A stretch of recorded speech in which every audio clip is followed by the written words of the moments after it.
Petite vidéo de présentation. Alors je m'excuse d'entrée, j'ai pas l'habitude de parler devant un micro. Et pour moi c'est un exercice qui n'est pas spécialement facile. Donc petite vidéo de présentation, puisque je lance deux petites séries sur YouTube que j'ai décidé de développer.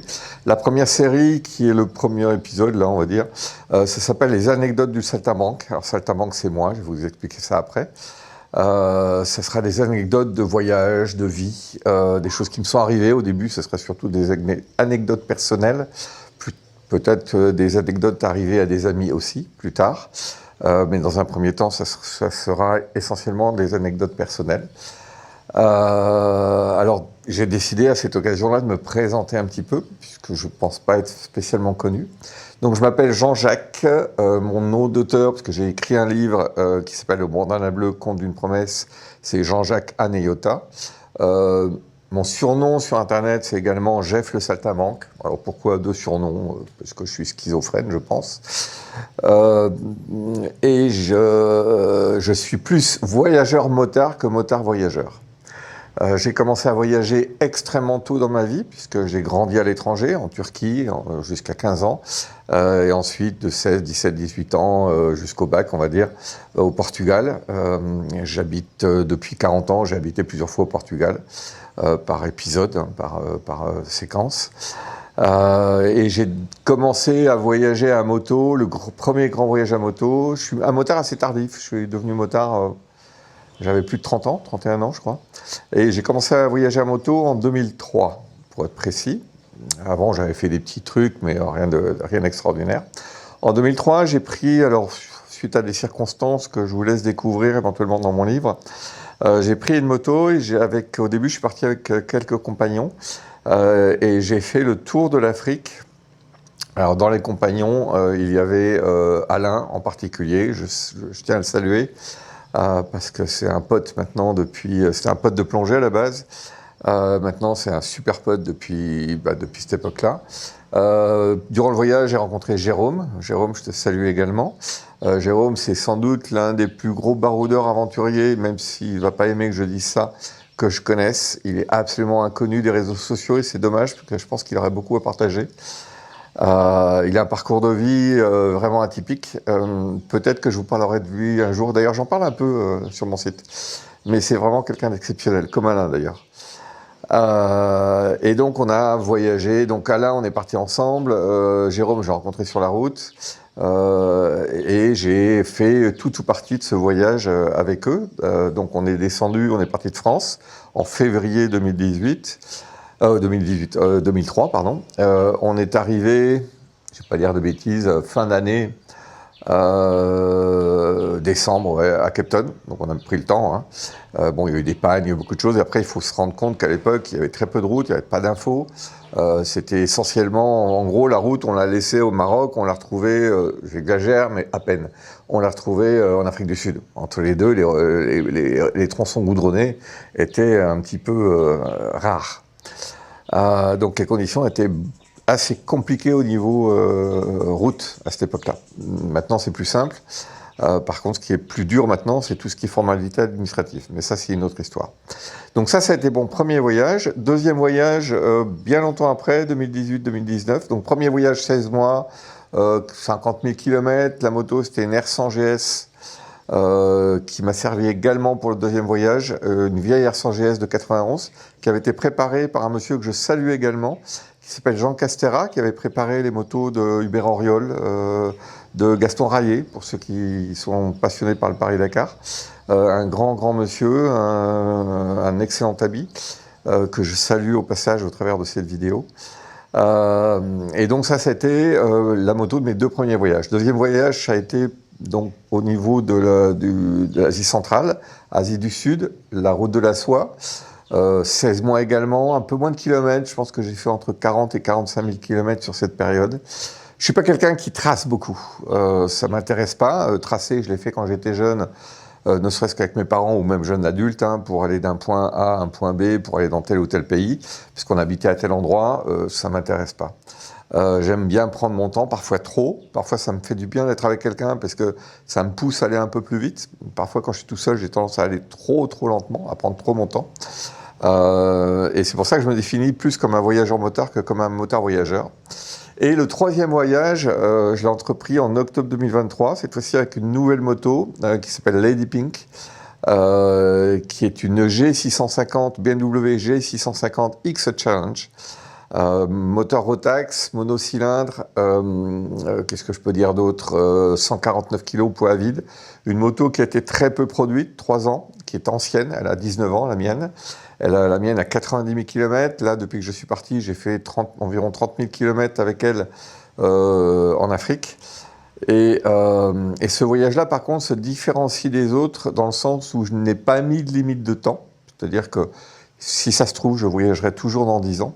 Par contre, je me suis mis des limites de retour ponctuel, voir ma famille, mes amis. Donc depuis là que je suis parti en 2003, je me suis arrêté 2 fois. Avec Baptiste, on est allé ensemble jusqu'à Abidjan. Lui, ensuite, a continué sa route de son côté. Moi, j'ai continué un petit peu jusqu'à Cotonou, au Bénin. Là, j'ai laissé la moto. Je suis retourné en France pendant 4 ou 5 mois. Je suis revenu en novembre, je suis retourné quasiment jusqu'au Sénégal, puis je suis revenu vers Abidjan où j'ai relaissé la moto. Donc là, je crois que c'est en avril 2025 pour être précis, suite à une blessure au dos. Je me suis fait un gros tassement de vertèbres. Et là, l'arrêt était assez prolongé, il a duré 1 an. Je suis revenu chercher la moto à Abidjan en avril 2026 de cette année donc.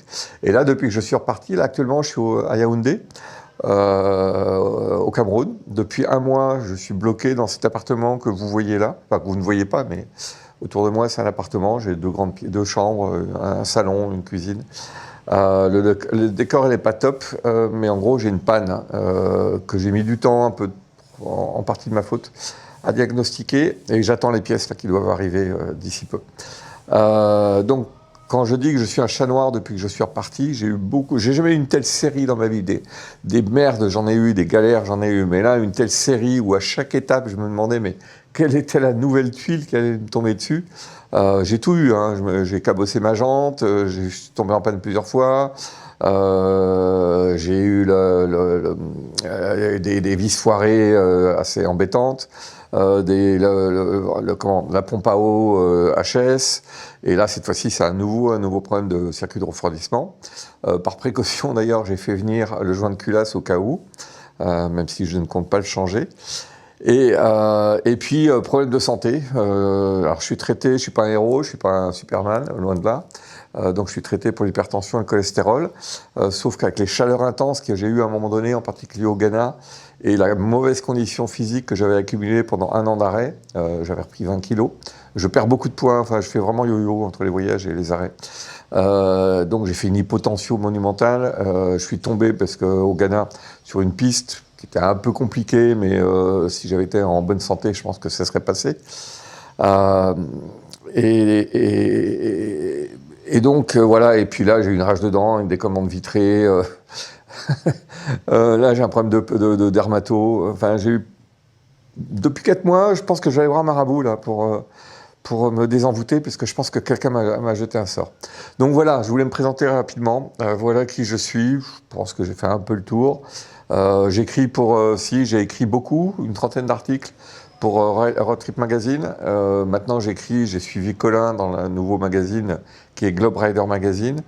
J'ai un article qui est paru dans le dernier numéro là, qui était sur Sébastien. Et qui est allé dans le cas d'un mariage qui est allé jusqu'à Lomé au Togo.